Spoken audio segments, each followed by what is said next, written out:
Welcome to the Missouri Wind and Solar Podcast. I'm your host, Wes Shank, coming to you from our store in Seymour, Missouri. Each week with my co-host and Missouri Wind's General Manager, David McDarris, we discuss the latest on renewable energy. Check out our additional educational information on our website at mwands.com. Thank you for downloading this podcast, and please subscribe. Hey, thanks for checking out our episode here on the podcast. David and I are here today. We've got a very exciting. We've actually had to hold our counsel on this for a long time, which was not easy because I know I've wanted to tell everybody that we could contractually not do so. But if you haven't seen, our products are actually featured on the Discovery Channel show Homestead Rescue. And that was real exciting, and we are very excited. It looks like we may have a relationship with them going forward, though we could not talk about anything going forward, but we're just excited that we had this opportunity. And if you haven't seen the episode, do you remember it premiered, what was it, June? Was it early June. 3rd or something like that. Yeah, early June.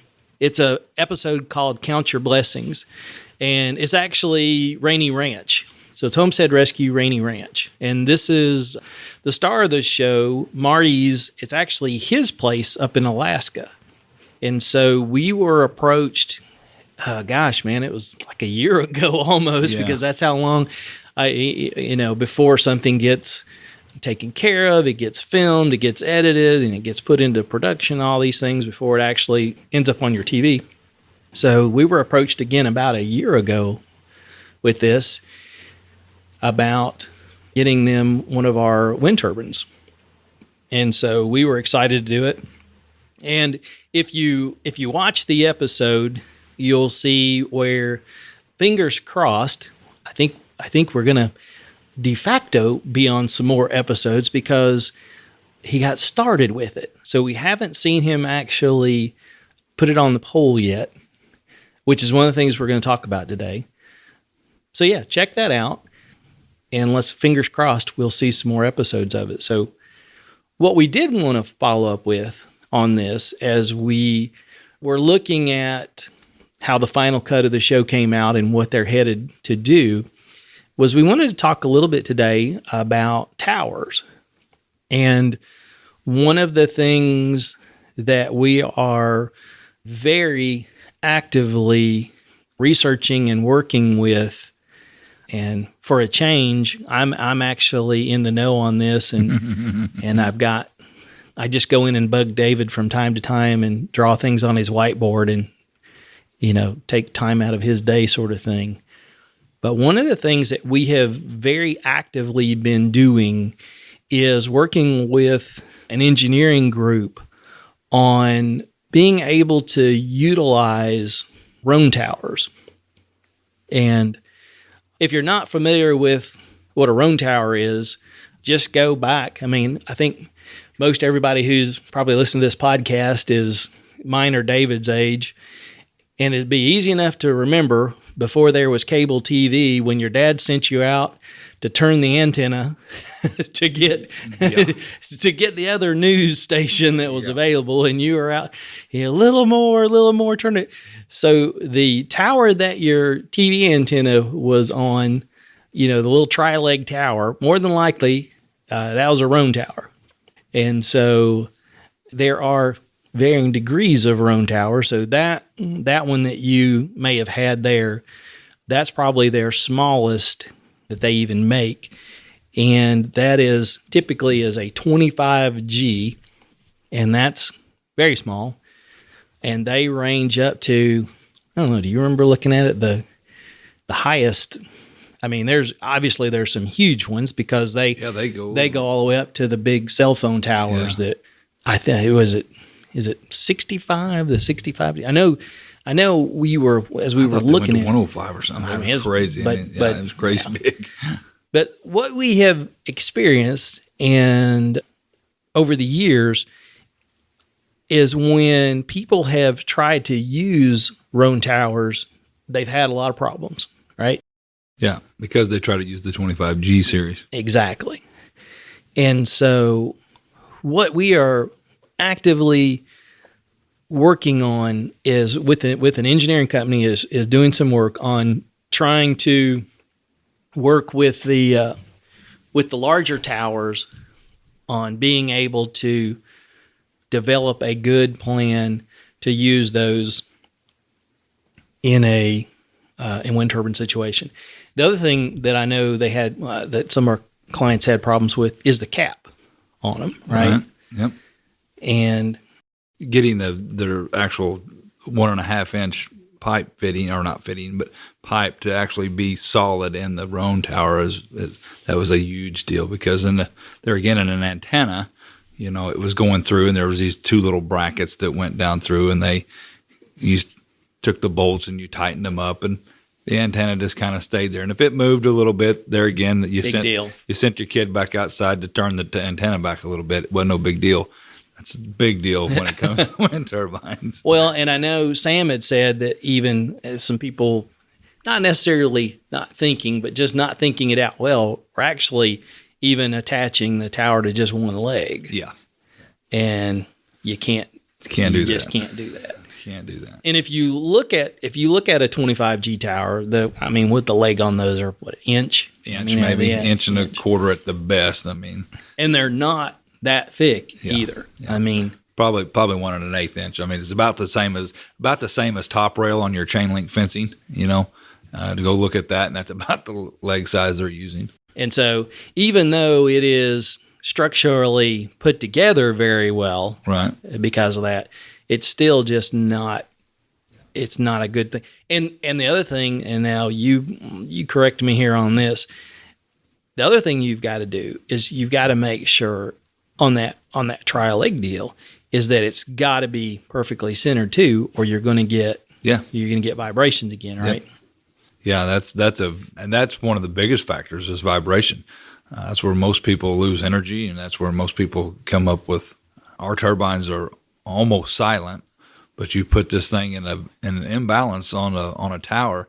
The tower starts making noise because it starts vibrating. It's kind of like a guitar string. It starts humming and vibrating. I was even thinking of if you've ever had a washing machine where there's a bunch of clothes on one side. It starts making it really starts making and it starts making all kinds of noise, and it's actually at that point, if it's not centered, then your load's off. Just like you said with the washing machine analogy, your load's off one side, so there's going to be something that side is going to wear faster, and if you get too much wind, it could actually fail, in some of those lighter towers. So, yeah, and usually we don't talk about what we've got in the pipeline research wise, but obviously this is something that people are actively using now. Right. We've got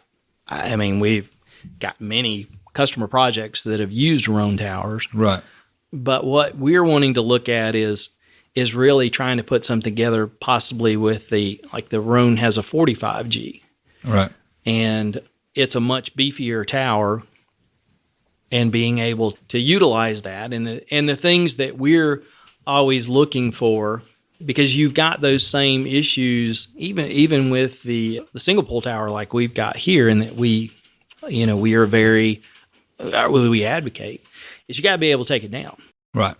And with a 3-legged tower, it's not simple. And so we're trying to work again with the engineering company on a solution that we can utilize the Roan, hopefully without guy wires, which is another thing that we want to do. Right.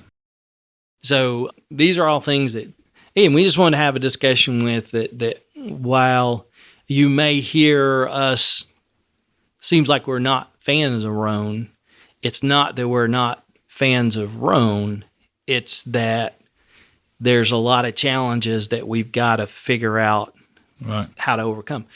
Frankly, the reason we're looking at this is that the availability would be much better for our clients if we could utilize that standard structure, because you can get that yeah anywhere. Yep. So that would be a great. Another thing when you're talking about being off balance there, just it kind of came to my mind. Another thing that's a little I'm saying it's impossible with Roan, because it's not impossible, but what we're looking into is has to do with some of this issue when you're just trying to adapt a Roan just in the field by yourself. You put maybe that 1.5 inch tower or piece of pipe in, is making sure that's good and plumb, straight on the vertical, because if you have that leaning one way or the other, then the turbine is always going to want to, the tail section is always going to want to go to the low side, and so you're going to have major winds to overcome it, trying to, and it just gets out of balance there again. It doesn't track the wind properly, and so there's in a single pole you could just adjust your guy. Single pole, that's right. You just adjust your guy and you pull it to plumb, whereas a tripole tower like that, that's not as easy. I mean, it's going to be, and it's not just the actual. You might have the tripole plumb, but when you're trying to adapt that one piece in the center and get it plumb, that's where it really becomes a harder deal, because now then it's up top, and it's hard to find that, to make sure it's on the vertical. But that's the things that we're looking at to try to make sure that we're getting properly done, so when the customer, when we get this to market, it doesn't have to worry about that situation. Yeah, and of course, the other thing with Roan that we really hadn't talked about is the base on that is going to be significantly different than a single pole, because I forget, I know the ratio is something like that. That first piece has to be buried like 80%. And I know there's a specific set of ratios that's part of the. And I'd have to look back but at it again. It's a substantial amount. So you've got a 10-foot piece of tower, and and like I'm saying, we could Google it real quick, but no matter what your percentage is there, that's a big chunk that's got to be underground and cemented in. Yeah. So, but again, I mean, the benefit that we definitely want to get, because I mean, anything that just makes it easier for the customer, is that the availability. It's very, it's easy to understand how to build that. Right. It's going to be easy to put together, and the lack of guy wires, I mean, that makes it a lot easier. And even in Marty's situation, his tower is kind of where he was looking at when they were sending us the original stuff. It's kind of on the edge of a cliff. Yeah. And I mean, yeah. So you got guy wires one way, but ain't a bad place for a wind turbine. Yeah. But I mean, how he's gonna wire that is gonna be interesting. So he's obviously gonna have to back off of that cliff a little bit, but yeah, that's something that we're actively working on, and we hope in the maybe by the end of this year we've got something that we can prototype here at the store. I'm excited to try to do that. Put up another tower here at the store and see how it goes, and make another tower option. Anything else I've forgotten on that, and what we're no, I think that's we wanted to just touch on the what we have up and coming in the tower world. So yeah, and I think it's interesting today, because I think that's what we're going to go take down the. Ah, yes. I think we're pulling down the tower today and putting a prototype. That's right. We are. Yeah, that's going to be pretty nice. Okay. All right. Well, I think that's all we got for today. Thanks for checking us out. Not to forget, we've got classes coming up mid-August. Yep. I think the 11th and 12th. That sounds about right. And then is it October? November. Yeah. November, we're offering our first advanced class on batteries and on-grid, off-grid, I think. On-grid, off-grid. Okay. Yeah, I'm pretty sure that's what it was. Stump the jumps. Yeah, that's what it was. It was on-grid, off-grid, and the batteries. Yep. So yeah, check us out. Check out our workshops online. You can check it out at windandsolar.com and click on the workshop tab. And we'd love to see you here in lovely Seymour for Thanksgiving. If you come, you can have Thanksgiving dinner at David's house. Since he's teaching the class, he'll fry you some turkey and all kinds of good things. So, thanks for checking us out, and we'll look forward to bringing you more podcasts soon. Thank you for downloading and listening to the podcast today. If you have a question that you'd like to hear us discuss on the podcast, email us at radio@mwands.com. You can follow us on our website, mwands.com, or subscribe on iTunes or Stitcher. Check out our store at mwands.com and buy some stuff. Buying stuff allows us to continue to produce our educational broadcasts, like our podcasts and YouTube videos. And most importantly, it keeps Lucy's doggy chicken treats coming. Thanks again.